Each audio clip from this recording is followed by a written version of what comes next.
Сәлем достар, менің каналыма қош келдіңіздер. Бүгін сіздермен бездер жасайтын боламыз. Алдымен ыдысымызда ақуызды және де шекерімізді салып жақсылап миксерлеп алатын боламыз. Ескертетін жайт, біздің ыдысымыз міндетті түрде құрғақ болу керек, ешқандай майдың ізі немесе судың тамшысы болмау керек. Сонда ғана біздің безелеріміз идеальный болып шығады. Жақсылап қатты скорості айналдыратын боламыз. Міне осындай формада өзін ұстау қажет. Содан соң барып біз үстінен сахарный пудраны және де крахмалды қосатын боламыз. Кукурузный крахмал қолданамыз міндетті түрде.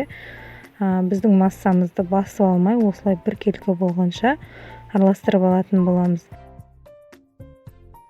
Мен екі ыдысқа бөлдім, екі түрлі түс шығару үшін. Қалаған түстеріңізді қолдансаңыздар болады. Сол себепті екі ыдысқа салып, қазір бояп алатын боламын. Біреуін розовый түске және біреуін көк түске бояйтын боламын. Бізге кез келген краситель жарай береді. Сұйық болсын, құрғақ болсын, қолдансаңыздар болады.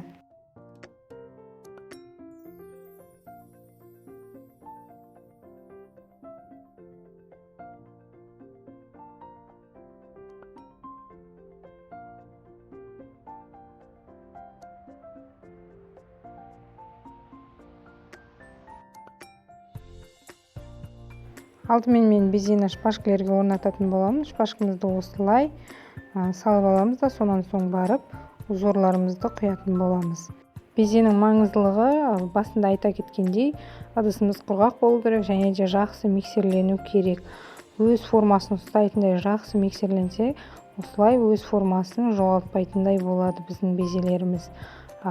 Дәл осылай кебетін болады, жағылып немесе узоры кетіп шықпайтын болады. Қалған бөліктерін осылай гүл етіп шығатын боламын. Мына екінші бетіне қазір көк түсті құятын боламыз.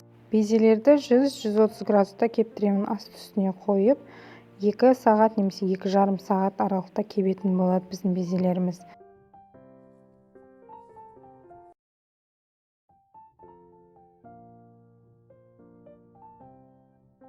Міне біздің безелеріміз кепті, дұрыс шыққан безеден ешқандай сөл бөлінбеу керек.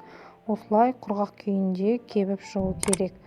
Сіздерге пайдалы болса, каналыма жазылып қоңыраушаны басып қоюды ұмытпаңыздар. Сіздермен болған Әйгерім.